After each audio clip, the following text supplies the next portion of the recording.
Echoing Green. But one of the things that I think is so remarkable about her in general is the fact that she is a social entrepreneur herself.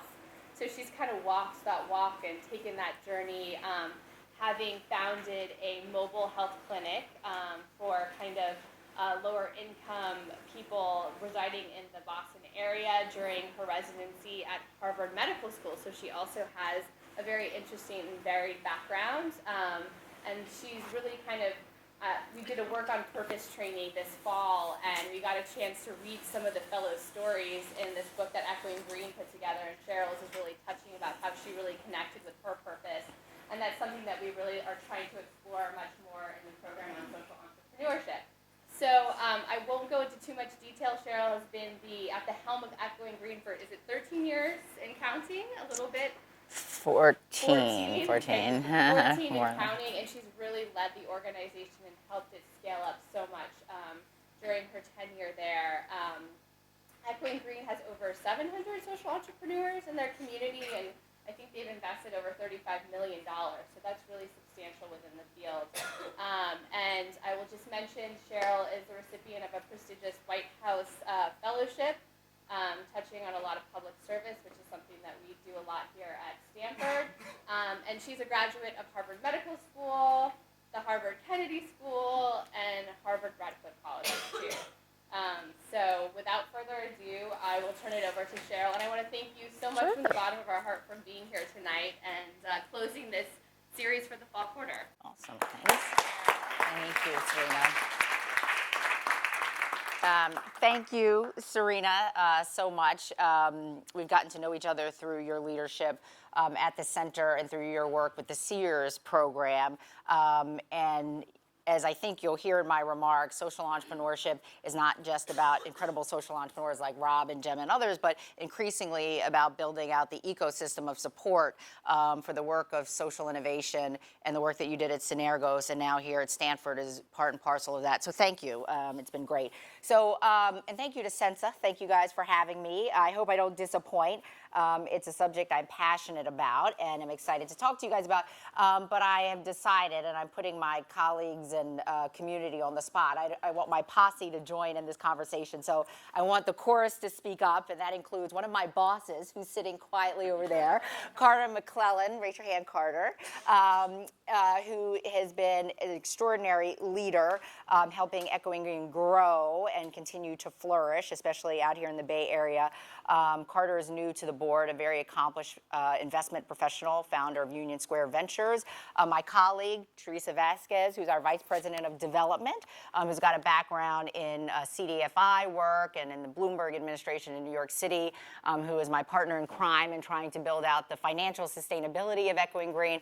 And as Serena mentioned, two folks I'm so proud to be in community with, two Echoing Green fellows, Rob Gittin and Gemma Boulos, who make the work of Echoing Green possible and continue to inspire so many next-gen leaders like you guys here. So, guys, please join in. Correct me when I misstate something, but let's get down to business. Okay, so I actually spent a lot of time. I was trying to be really thoughtful about what I talk to you guys about. Let me lay it out for you, and if something doesn't strike you as sort of the right direction, I can shift. But at the end of our time together, before we open it up to Q&A, I would sort of love to talk about Echoing Green's sort of definition and approach to social entrepreneurship and why we think it's such an impactful strategy for positive social change. So that's one thing. I want to dig in on Echoing Green's particular model for social innovation, how we do what we do and why we do what we do and why we think it works. Talk to you a little bit about our metrics that allow us to stand up here and talk about why we think it's a great approach to social innovation, why social entrepreneurship is ascendant at the moment, sort of what's in the ether, what's out there to make this hopefully not a fad or just a trend of the moment, but something more substantive and lasting. And then last but not least, maybe a little bit about my personal journey, how I ended up standing before you guys today, and why it may or may not be instructive for your journeys as emerging leaders. Does that sound good to everybody? Yeah, is there anything else you really want to make sure that I cover in our time together before we open it up to Q&A? Some burning questions, some burning thoughts, something you got to ask Echoing Green while we're out here on your coast? Okay, and I hate talking at people. It just gets boring for me. So if you guys want to interject, interrupt, redirect, sort of let's have a conversation. Okay. So let me start off by sort of echoing Green's very macro definition and thinking around social entrepreneurship. So from Echoing Green's perspective, we believe that social entrepreneurship is both an aggressive and an audacious strategy for social change. It encompasses a range of actors and activities whose ultimate aim is transformational and sustainable positive social change. So that's sort of a lot in there, right? Let's unpack that a little bit. If you get underneath that sort of big, bold idea around what social entrepreneurship means to the world, I think there are 4 key pillars that undergird that statement. Okay, so the first one is this idea that social entrepreneurship as a practice is really at its core about this idea of blurring the boundaries between civil society, the the state, and the marketplace. So what does that mean? It means that when you practice social entrepreneurship at its best, when it's really functioning at a high level, it's cross-sectoral. It's not about any one sector sort of working its levers. Again, it's cross-sectoral. There's a level of comfort with complexity and recognizing that in the 21st century, the challenges that you guys as next-gen leaders will have to confront and hopefully solve are going to require action, engagement across sector, and having all actors at the table.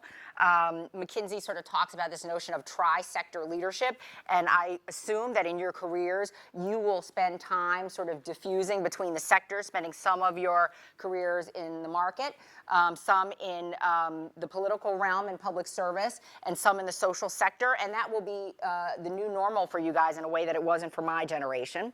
I think the second point around that definition is that social entrepreneurship is about having an entrepreneurial mindset, but it's an entrepreneurial mindset plus, right? So what does that mean? It means that the actors who are engaged in these activities are striving for value creation, but it's not just about economic value creations. It's about economic and social value creation.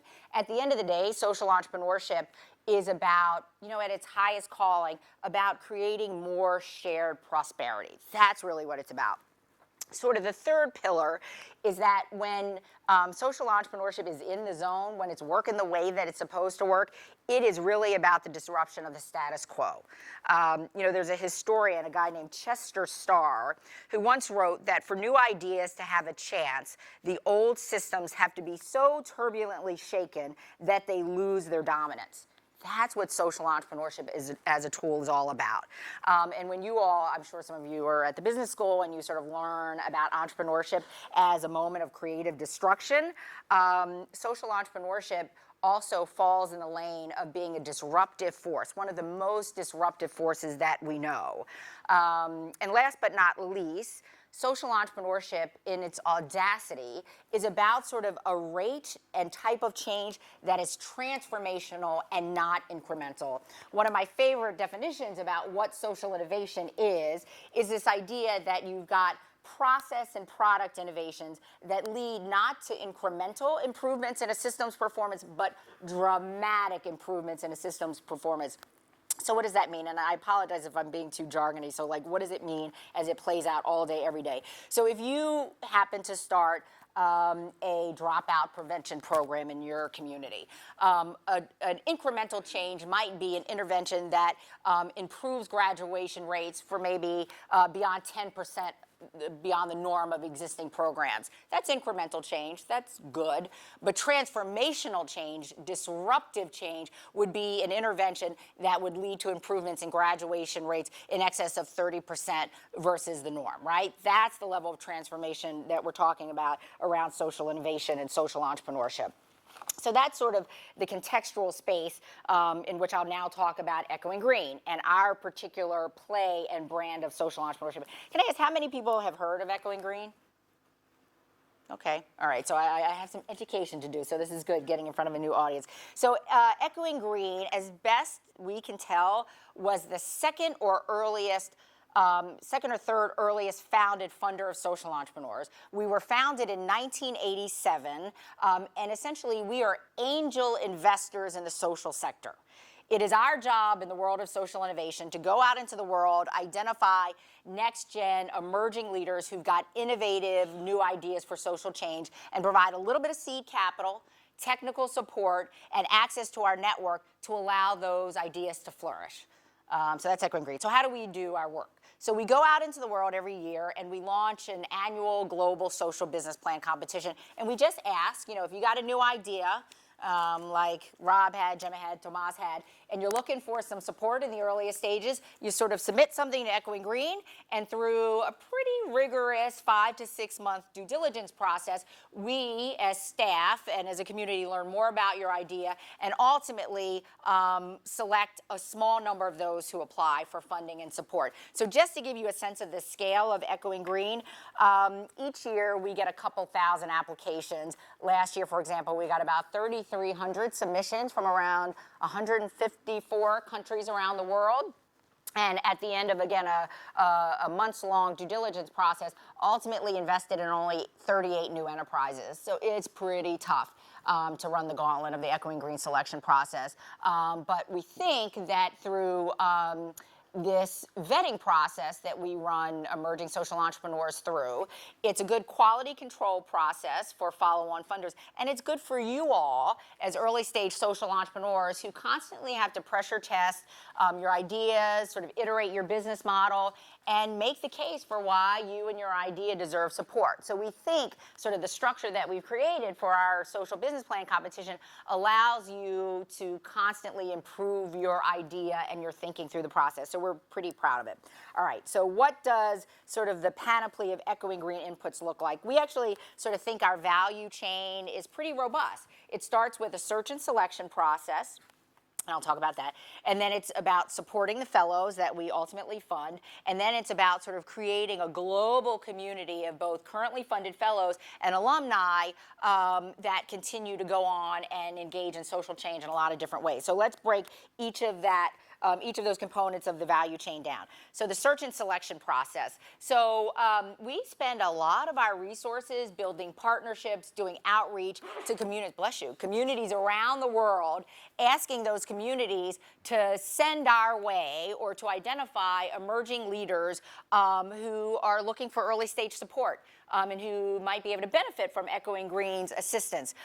We do that through our alums like Gemma and Rob and others who know folks in their communities who they think have what it takes to become Echoing Green Fellows, and they refer. We work with nonprofit organizations who are in communities who are seeing early stage talent at work and send folks our way.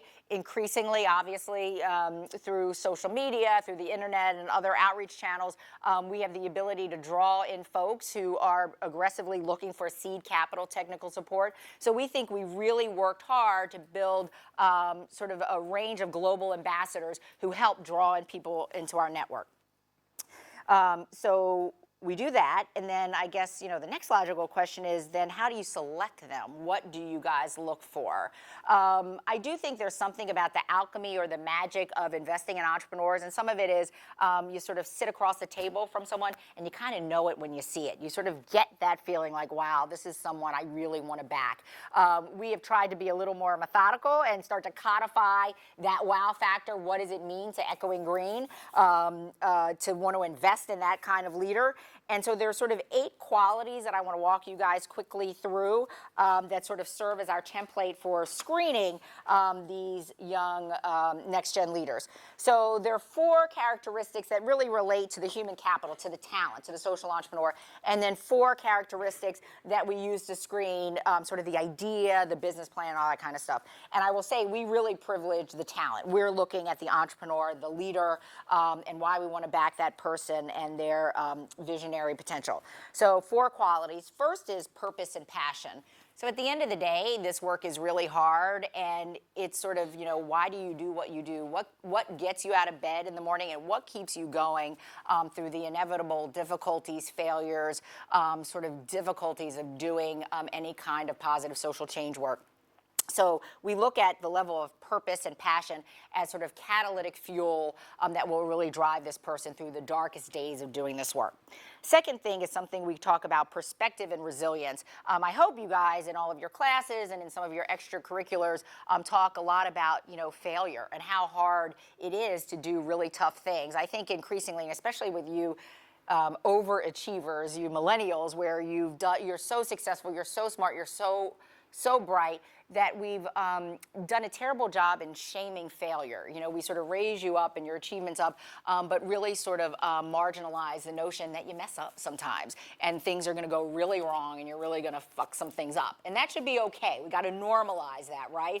And so what we love about Echoing Green is this notion of resiliency. And it's not that you fall down, it's how do you get back up and how do you walk through the difficult days. So that's really important.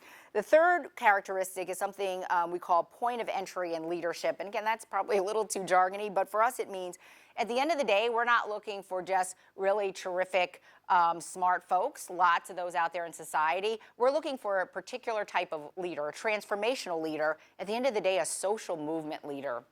Most people who are engaged in social change work day in and day out, this is generational, it's difficult, it's about collaboration, it's about working in a collective space, and there has to be something about embedding yourself in larger social movements. And that means you need to be able to cooperate, you need to be able to collaborate, you need to inspire and make evangelists of a lot of folks in your community because you never have enough resources as an individual or as an individual organization. So your ability to sort of help others come along with you for the journey is super duper important, which leads me to the fourth characteristic, which at Echoing Green we talk about what's your power source. There's a term we use called resource magnetism, and it's different than charisma.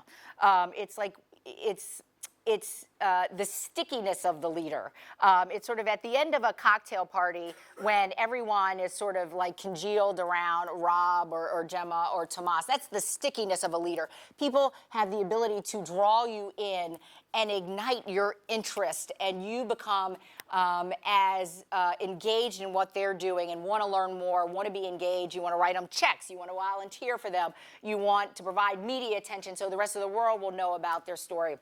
That's resource magnetism. And again, it's very different than charisma, but it's sort of a sticky quality, these leaders. So those are the four qualities that I think we've gotten very good at sussing out amongst our community of social entrepreneurs. But then you do have to look at the business plan, right? Because it's got to be more than just the leadership qualities. So the four things we look for is innovation, right? So Echoing Green really does believe that innovation is a very powerful tool for disrupting the status quo and for changing things in community. And the example I like to use is every year we get a lot of submissions from young leaders like you who really care about ed reform. You guys have really been on the front lines of making ed reform one of the leading civil rights issues of the day. And we get a lot of proposals for next-gen leaders who want to start new schools, right? Echoing Green doesn't believe that is our job to fund. There are funders like New Schools Venture Funds. There are big foundations like Walton Family Foundation who will invest in more schools to help close the achievement gap. What Echoing Green is looking for are game-changing new models that could really disrupt the way ed reform activities are being done.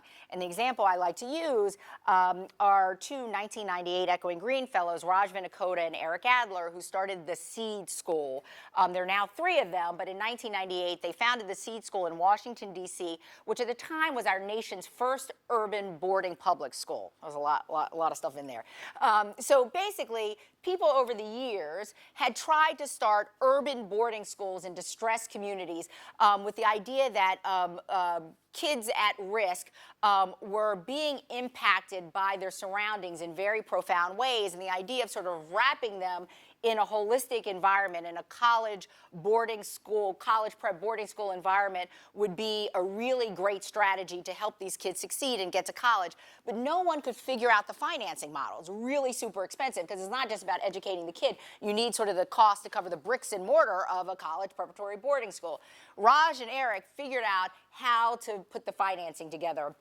by both changing public policy at the local level in Washington, D.C. to shift per pupil funding to underwrite the cost of kids going to an urban college preparatory boarding school. But they also engineered from Bank of America, your former haunt, Bank of America at the time, provided them with the largest nonprofit loan for capital expenditures to build a state-of-the-art urban college prep boarding school in Anacostia, which is in the southeast section of Washington, D.C. So hopefully that gives you a sense of, again, the transformative nature of these ideas as opposed to another marginal incremental improvement in a particular realm. So that's innovation. The next thing is the idea important, right? There are lots of problems in the world. There are lots of ways that we all should be engaged as global citizens, but we've got relatively few dollars to invest, so we're looking for folks who are tackling some of the biggest, toughest, hairiest problems in society, and we want to invest in the leader who we think is really taking on an important issue. The third is there a potential for big, bold impact? You know, a lot of philanthropic capital is deployed to sort of mitigating or ameliorating problems. So you do really good work in community, but it's not ever about solving the problem at hand. At its core, social entrepreneurs are solutionists, right? They're audaciously going out there, not just to make a problem slightly better, but ultimately to solve it. And that's what Echoing Green is looking for.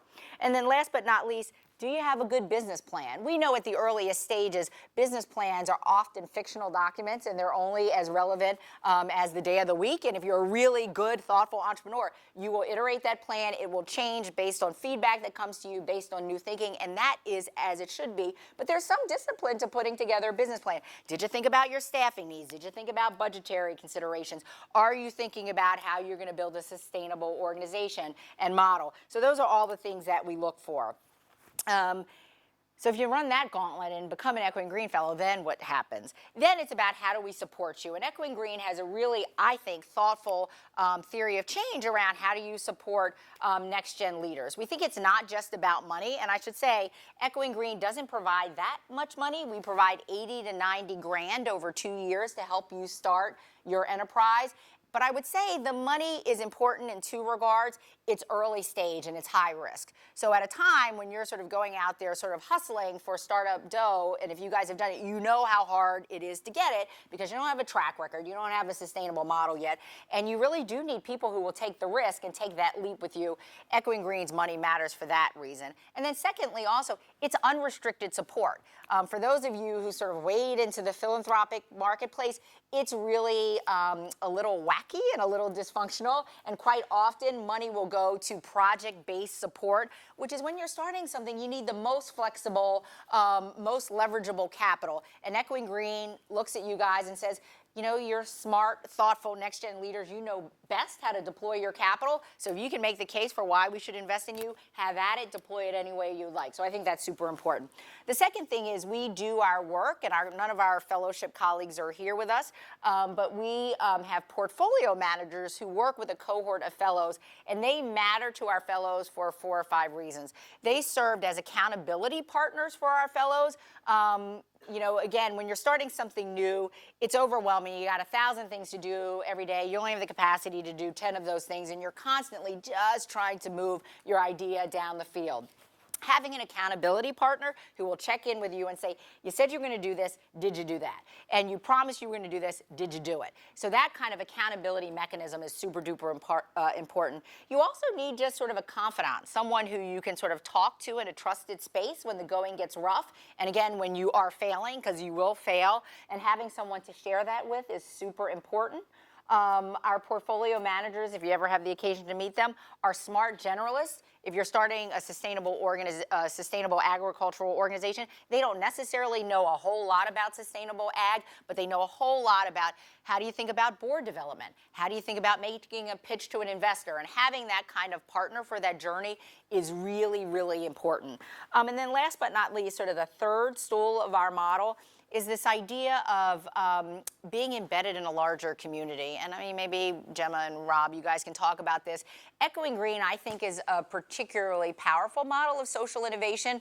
We don't have the most money. We don't have the most fellows in our network, but boy, is our network sticky. I've used that word before. It's very sticky. We're very devoted to one another. Fellows who come through the same year are sort of peers and family for life, but we're also sort of connected to one another across the years of the fellowship. And having that both bonding capital and bridging capital to help you think through all of the tough things you go through as a social entrepreneur, I think is unparalleled and really sort of sets Echoing Green apart. Is there anything you guys would add about the community piece? I know I totally put you on the spot, but Yeah, I mean, I would just echo what you were saying. It's amazing. I think from day one, when you're part of Echoing Green, you feel really privileged. You feel like it's an honor.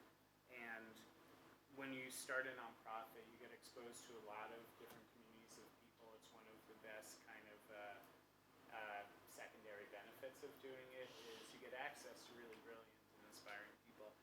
But there's no community that compares to that Going Green community in terms of just how inspiring and motivating it is.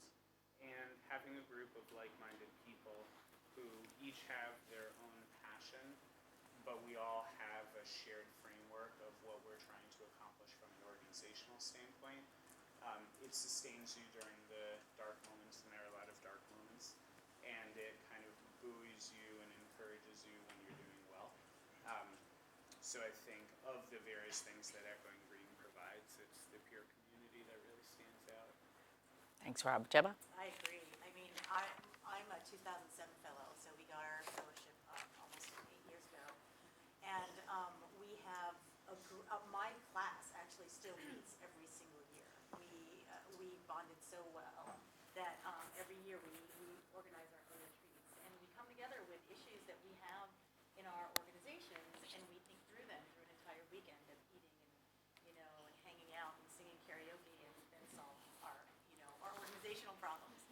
And I think what's exciting about this network is that, once an Echoing Green, always an Echoing Green fellow. I mean, I can call someone from 1992 and say, I'm an Echoing Green fellow from 2007, and they will immediately pick up my call. They will immediately.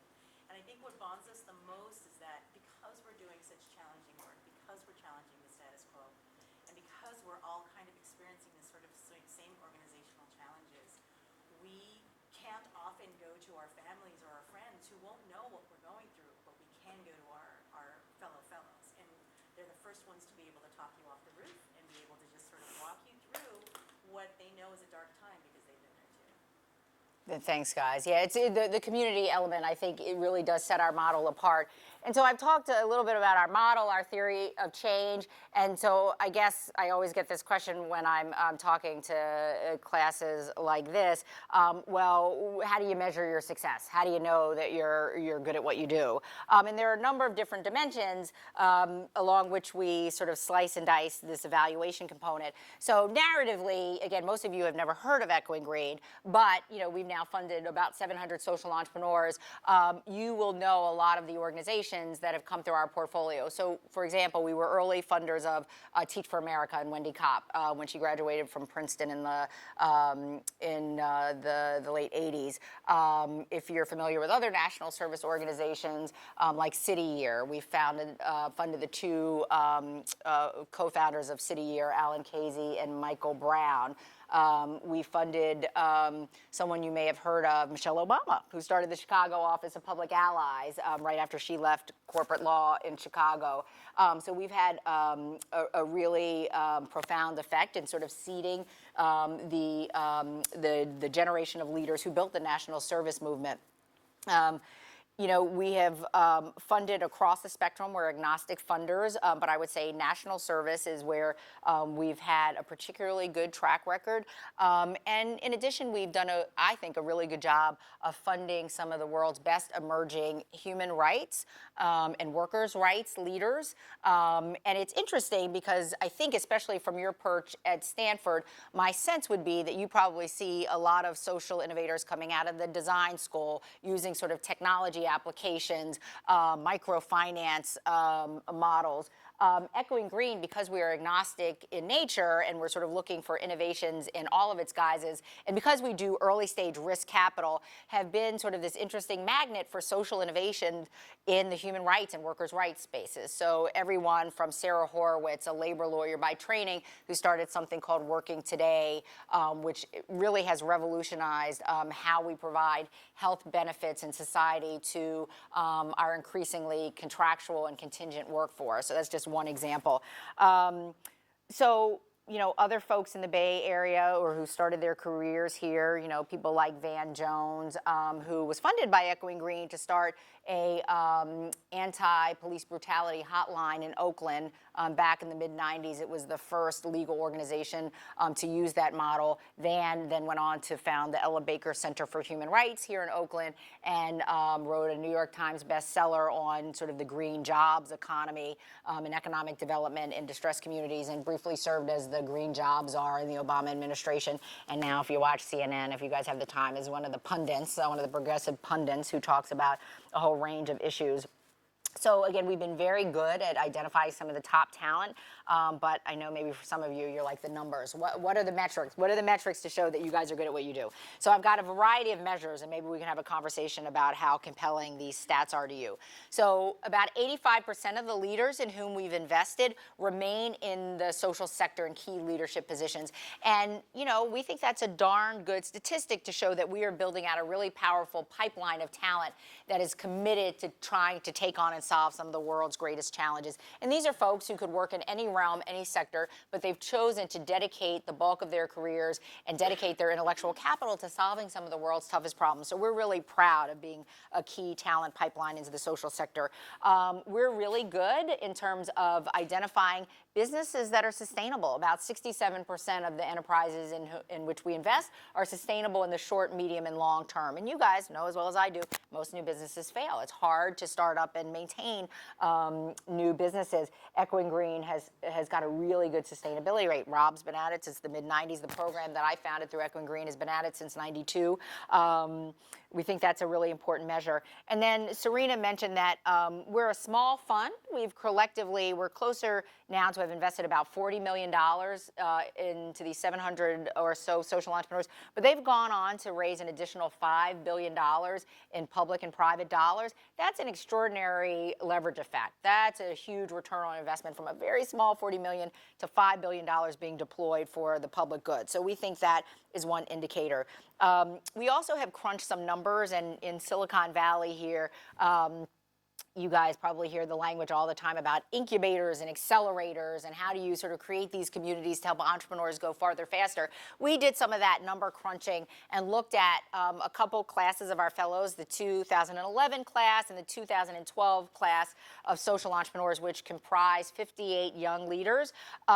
We made an investment in them of about $2.4 million collectively. Again, not a lot of money, but when we looked at the outcomes and how far they had progressed within the 2 years of their fellowship, they had raised an additional about $29 million in that short period of time. And where they had started out with about 58 individuals trying to set up these social enterprises, within a couple of years, they were employing in excess of 640 people. So that's huge ROI. That's like an 11x increase in terms of both dollars raised and employees supported through these very early stage enterprises.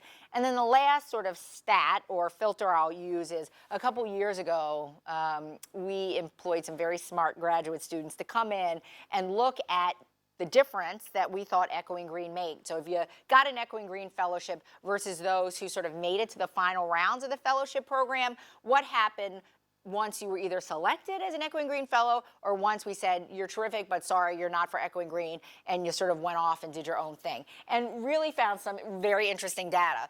So fully 40% of those who made it to the finals of the Echoing Green selection process, we thought they were good enough to fly them in from all over the world and to interview them over the course of a weekend, but they just didn't quite make it to the fellowship level. Fully 40% of those finalists that we sent home never went on to sort of start their idea. So those ideas died on the vine. And we could have a conversation. It was probably good. We probably have too many people starting social enterprises. So it's probably a good idea that some ultimately didn't start these social enterprises. But we think that there was sort of a live or die moment based on Echoing Green's intervention. But for those who did go on to start their enterprises without Echoing Green support, we saw that they lagged across 7 different organizational metrics compared to Echoing Green Fellows. They didn't sort of stand up their boards in quite as a robust manner as Echoing Green Fellows. They didn't raise as much money as Echoing Green Fellows. They didn't garner as much media attention or other opportunities to talk about their ideas in the press as Echoing Green Fellows. So in a statistically significant way, we had data to show that Echoing Green's intervention made a pretty distinctive difference in the earliest stages, which is what you want for an incubator and accelerator of note. So those are some of the metrics that we use to talk about the work. So quickly, let me run through some of the trends that we're seeing at Echoing Green, because when you think about it, when you get thousands of business plans every year, you start to see some really interesting trends develop, and maybe we can talk more about this. So one is this whole notion of impact investing. So I've been around the Echoing Green community for many years. I got my fellowship back in 1992, and we were a pretty traditional investor in not-for-profit social enterprises until 2006, 2007. And in that year, in that time frame, for the first time, we noted about 15% of our submissions that year were young folks like you who were proposing double bottom line and triple bottom line business ideas. And we thought, oh, that was kind of interesting. And it was sort of a one-off observation. But each year, subsequently, we've noted a continual rise, increase in the number of for-profit and hybrid submissions. Now it's 50% of our pipeline every year. So, yes. Explain what double and triple bottom line is. Thank you, Jedi. Yes. So, and again, I sort of default to that jargon. But from our perspective at Echoing Green, we talk about double bottom line businesses being businesses that are looking not just for a social return on investment, but a financial return on investment. And triple bottom line are those businesses who are looking for both of those things, as well as an environmental return on investment. And we have really been sort of on the leading edge of this impact investing phenomenon, which is fascinating to us. And we've really sort of changed the way we do our business to accommodate these new business models. I would say the second thing is that sort of the most robust pipeline of applicants for us are either indigenous leaders, young leaders coming out of Africa wanting to start social enterprises, or US-based folks like you guys who want to go to Africa as an emerging market and start social enterprises. It is our hottest, most interesting pipeline of deal flow. It's fascinating. And some of us just got back from Johannesburg because we hosted our annual convening of our fellows community, and it was amazing just to see the energy and the excitement that's happening in the social innovation space in Joburg in particular, but across the continent. And Gemma does work. She just got back from Kenya after Joburg. It's really quite remarkable. You want to say anything more about what you're seeing on the ground in Africa or some of your observations? I think a lot of what I'm seeing is, people, international people, really starting to listen to what locals already know, and really just acknowledging how much knowledge they have, how much more they can contribute, and how we go there in service rather than in like, I have this idea and I'm gonna do it. And a lot of those ideas now, because there's that kind of energy, is really feeding people on the ground, is to really start thinking about what social innovation can look like from their perspective and on the ground in their communities. It's fascinating. And I would say the last trend, which is fairly new, and I'd be curious to see how it's playing out here on campus at Stanford, social innovation in many regards has been a conversation that has been very separate from more traditional social justice conversations. You know, you can get to positive social change through a variety of mechanisms, but for the moment, it's very interesting where you're seeing more coordinated conversations between folks in the social innovation space and those in the social justice space at a moment when racial equity issues are front and center through Black Lives Matter, when you've got people in the impact investing space talking about putting a gender lens in terms of investing in women entrepreneurs and providing more startup capital for women-led businesses. I think this is a very interesting moment where the intersectionality between race, gender, socioeconomic status, we have a real opportunity to have a robust conversation in the social innovation movement, which we're excited about. So those are some of the trends. And then maybe I'll say a couple words words about, my journey to this work for what it's worth, and then we can open it up for conversation. I think I, like a lot of people in my generation, sort of stumbled into social innovation work, because when I got a fellowship from Echoing Green in 1992, it wasn't even called a fellowship for social entrepreneurs. We were called community service leaders. But my journey started, I grew up in Baltimore, Maryland. I'm the kid of 2 public school teachers. And for a lot of folks in the African-American community, education is the primary vehicle for advancement. I was the first person in my family to become a doctor, first person in my family to go to an Ivy League school. And I don't know what it's like for your generation, because I don't have any kids, but there were very prescribed pathways for success. Like when I came home and told my mom and dad that I actually wanted to be a historian, they were like, "What? Like, we took out loans for you to do what? It's doctor, it's lawyer, it's engineer. End of story." And so it was some tense times when a family who had sort of invested every bit of resource and time and effort into you, and you sort of want to step off the pathway of success as is traditionally defined, did not go over well. And for me, I, in my heart of hearts, knew I didn't want to be a doctor, but again, my guidance counselor sort of said doctor, lawyer, engineer. My mother, who was a guidance counselor, said doctor, lawyer, engineer. So that was what I understood. And I tried to avoid med school for a couple of years. I took my MCATs, and I took a year off and deferred. I took another year off and deferred, and I just couldn't figure out another way to defer. So I went off to medical school. And it actually was it was an enjoyable, interesting experience, but it was most useful to me because it was in med school that I met my mentor, who's now one of my closest friends and one of the people who really changed my life and lead me to Echoing Green. In the late 80s, Boston had the 3rd highest rate of black infant mortality rate in the country, so the rate at which babies die before their first birthday. And Boston, despite having some of the world's best medical facilities, was only lagging behind Seattle, Washington, and Washington, D.C. in the death of black babies. And our paper of note at the time, Boston Globe, do you guys even read newspapers? So I guess you do everything online, but sort of above the fold in the Boston Globe was a 5-part series back in the late 80s called Birth in the Death Zones. And, I can still see it crystal clear. I have this image in my mind of a young woman who was probably maybe a few years younger than me at the time, kneeling before the grave of the baby she had just buried. And it's one of those things, we read tough stories all the time, and you sort of flip past it, you go on with your day, but every once in a while, your life changes. Your pulse quickens, you become obsessed with something, you don't quite know why, but you can't let it go. And for whatever reason, that story was my moment of obligation. Like, I never met this woman, I didn't know anything about her, nor she me, but she looked like me, she could have been my sister, my cousin, that baby could have been a member of my family, and I just said, I don't understand why that baby had to die, and for some reason, I got to figure out a way to make sure that no other babies who look like that die. And I don't know why it was, but it was my moment, and it was my calling. And I spent the next couple years, actually, because I didn't have an answer. I was in med school. I had taken some time off to go to the Kennedy School and was just sort of thinking about, well, if this is my obsession, if I wake up every morning, if I go to bed every night sort of thinking about this woman, thinking about this baby, and how did the system fail her? What was the matter, especially when a block probably or 2 blocks away, she could have gotten state-of-the-art care, but started studying it and talking to people and found my way to an obstetric anesthesiologist, Nancy Oriol, my mentor, who was also sort of beautifully obsessed with this question of, how did it come to pass that this woman had to bury her child before she got to know her child? And so together we just started thinking about it and talking to people, and I think my story matters only in that, you guys get lots of information that come to you every day, and you are incredibly busy. You probably are engaged in lots of extracurricular, but take time to stop and listen. Your best form of data is in some ways intuitive data. It's your gut. So when something is pulling you to just sort of read a little bit more, spend a little more time thinking about it, pay attention to that. There's something very profound about your soul and your passion sort of bubbling up and talking to you.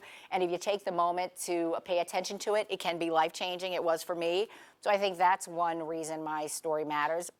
And then I think the next thing, and I do worry about it with your generation, is you're so smart, you're so capable, you want to jump in. There's something about apprenticeship and learning and engaging in a community and waiting to be invited in and sort of building your bona fides and credibility to do that work. You know, when we started our program, the Family Van, we didn't just start it. We spent about 2 years going to potluck dinners in communities, talking to residents in inner city Boston, talking to healthcare providers, saying, here's our observation, here's what we think the community needs. And interestingly enough, our initial idea was to take doctors out from Harvard Medical School onto the streets of Boston, and the community told us no.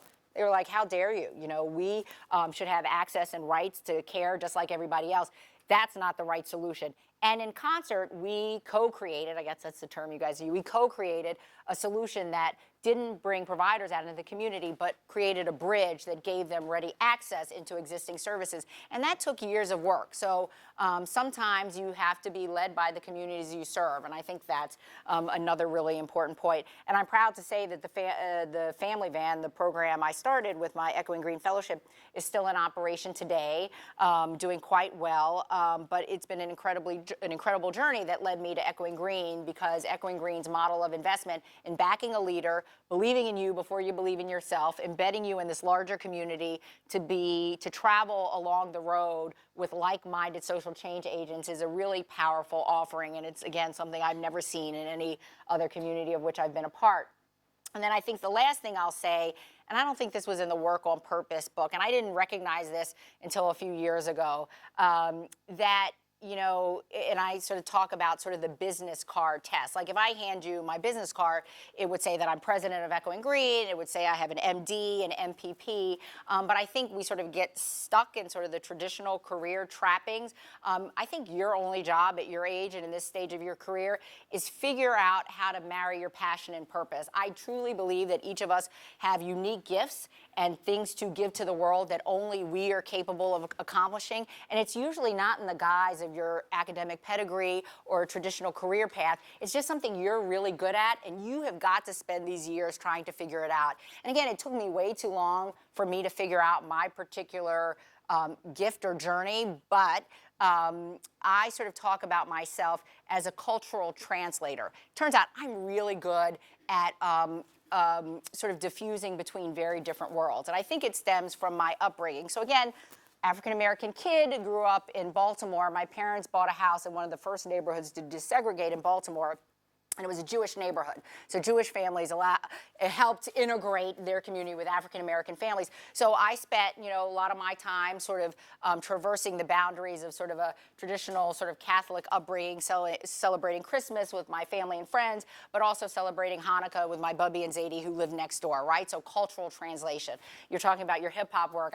I'm so old school hip hop. I'm like Sugar Hill Gang, Run DMC, Houdini, like old school hip hop. But I spent my afternoons in my high school orchestra playing violin, playing Vivaldi and Bach, but then rushing home to listen to, again, you know, Sugar Hill Gang and sort of that this newfangled music that totally sort of blew the mind of me and my peers in Baltimore, Maryland, sort of cultural translation. And then when I got to Harvard and Harvard Medical School in particular, living in sort of very elite, rarefied environment, like the ones in which you guys are navigating, spending my mornings in Harvard Medical School classrooms, but then walking across the subway tracks to some of the most disadvantaged communities in Boston and feeling equally comfortable in both. And that's cultural translation. And again, there's no name for it. I couldn't have gone to the career services office at my college and say, hey, I'm really good at this. But again, that's something you guys, that's the work you all have to do. And I think that is your only job to do at this point in your careers and your lives. And I think sort of the leadership of our country and in the world really depends on you guys figuring it out. So in some ways, my great hope is that social innovation is a vehicle for you guys to do the exploration. It's not about founding something. It's not about starting something. It's about using the opportunities and the platform that social innovation provides for you to figure out how to apply your passion and purpose and skill set in a particularly transformative way. So I went on too long, but I'll sort of end on that note and would love to sort of have a discussion, answer questions, or, you know, if something didn't make sense, just let me know.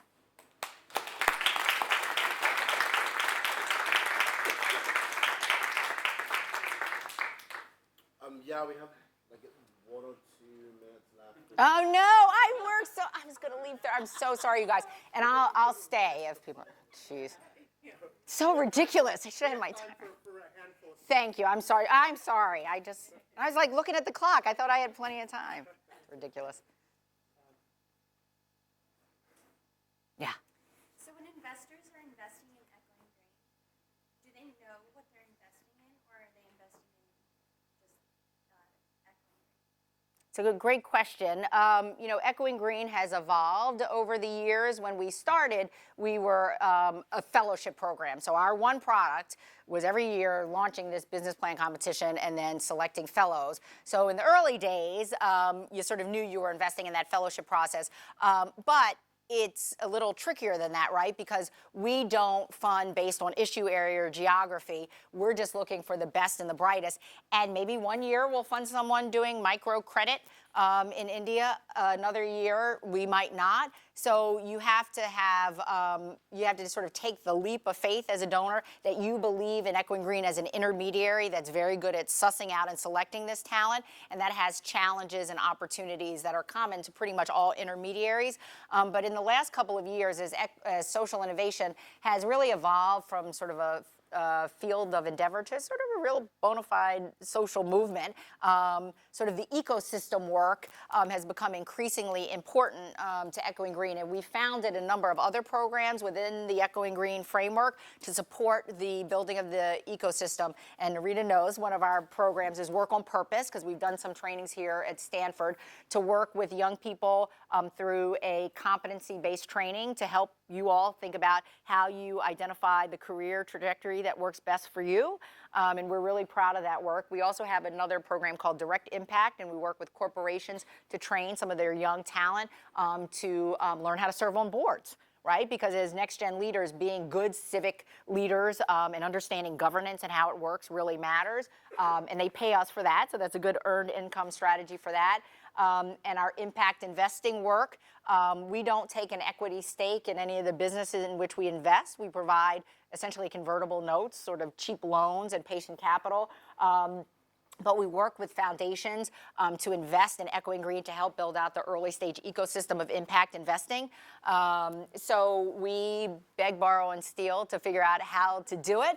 But we are in the process of a fairly robust growth moment where we have, I don't know, quadrupled, quintupled our budget in the last few years to sort of meet the moment of social innovation. Interestingly, when Echoing Green was founded, we were a foundation, so we didn't have to raise money. We had one or two revenue sources, but in the last 12 years, we have shifted to become a 501c3, so we got to raise money, and we're trying to diversify our revenue streams to get to a level of sustainability. But it's a slog, it's hard, and this whole notion of the social sector and sustainability, or the lack thereof, because most of us never sort of achieve sustainability. The clock rewinds to zero every year, and you got to start. It's hard, and the philanthropic marketplace doesn't have enough capital. It's not rationally allocated. It's hard. Did that answer your question? Okay. Yeah. It seems like a large part of what's helped you along your way has been holistic. So I was just wondering, was there anything you learned, from your classes, books, professors at college that has also helped you? Oh, that's a great question. So I was a historian of science in college. My major, I don't know if they have it here, it was history and science. So study everything from, Newton to Aristotle, all that kind of stuff. So it was really interesting for me. But they required you to do a senior thesis. I don't know if you guys have that here, where you had to do sort of primary research. You had to be in the archives, looking at a lot of primary sources. And I studied the public health system among free blacks in pre-Civil War America. So for me, it was my first exposure to how to think about structural inequities that either burdened a community or supported a community. So for someone who approaches social innovation through a social justice lens, sort of understanding, what are structural barriers that prevent communities based on race, ethnicity, whatever, from getting access to services. How do you think about that? How do you identify it? And then how do you think about solutions to it? So I do think that a lot of that textbook learning and historical analysis was super duper important and transferable. But I also think the ability to get out into your community and do experiential learning, and I know has the Cardinal Quarter stuff here where you guys are out and about. I think that's really important. And in the early days of Echoing Green, we funded a lot of incredible young leaders who were doing work in East Palo Alto. So, for example, there was a Stanford student, just extraordinary, Priya Haji, who co-founded a group called Free at Last, which was one of the first community-based substance abuse treatment programs in the country, and which became a national model of how we treat those dealing with substance abuse issues. And that happened in part from Priya sort of leaving the classroom and going out into community and working with community leaders like her co-founder, David Lewis. So I think you got to get out and work in community and understand and learn. And I think, Rob, you can speak to that better than anybody because you started doing that when you were here as an undergrad, right? Yeah, so the way that I got started was sophomore, and I was a history major here, and I wanted to be a sports writer, a sports broadcaster. And my primary ambition taking classes was slightly not start before noon. So one of the classes that fit my criteria was a course called Poverty and Homelessness in America, taught by Alfie Maria, who's retiring right now. And it was a service learning class at a time that there were only 2 service learning classes on campus. And it had an internship component. I interned at a drop-in center for homeless teenagers in San Jose. And within 2 weeks, I fell in love, and that was it. And it's not that I knew I would spend the next 22 years of my life doing it, which is what's happened. But it was that I knew that something could grab me in a way that nothing in my life had ever grabbed me before. And I think the thing that Cheryl mentioned earlier, a couple things that are so important, is one is to approach the work with the idea of humility and learning. I think the most annoying and potentially offensive and harmful thing that Stanford students are sometimes guilty of is having an idea that's really good in their heads or really good on paper and then quite literally imposing it on a community. And there's so many problems with it, but it happens every single year, and I don't think that's changed. And so don't let yourself be one of those people who in the midst of your own hubris, doesn't see that the best way of trying to address an issue is to really embed yourself in learning and understand, but not being so humble that you can't recognize that I might have something to contribute to the dialogue. I might have an idea that can improve it, but really walking that middle ground, I think it's hard to do, but it's essential. And then I think the other thing that Cheryl mentioned is there's such an obsession right now with starting your own thing. And if you were to look at it objectively, and let's say you said, I could start an organization that becomes $1 million organization and helps 1,000 people. Or I could go to work for a mediocre organization that's a $10 million organization. And I can make it 50% better at doing what it does. Where am I going to have the greater impact? But the problem is right now, everything is pushing you towards starting your own thing. And it's really been devalued to involve yourself in something existing and see what you can do to improve. And I know it might sound silly coming from me because I did start my own thing, but I think not feeling that pressure to create your own thing and instead saying, how can I best be of service? And always having that be the first question. It's well said. Tomas, you have anything to add to that? Just to add on to that, I appreciate that comment.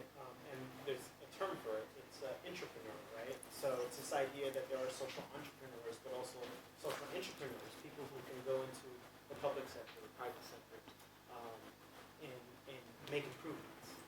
But I really appreciate that comment. Right, exactly, yeah. And I think on that, we have to end. Everyone, thank you so much for enrolling in VIP this quarter. And please join me in thanking Cheryl for this.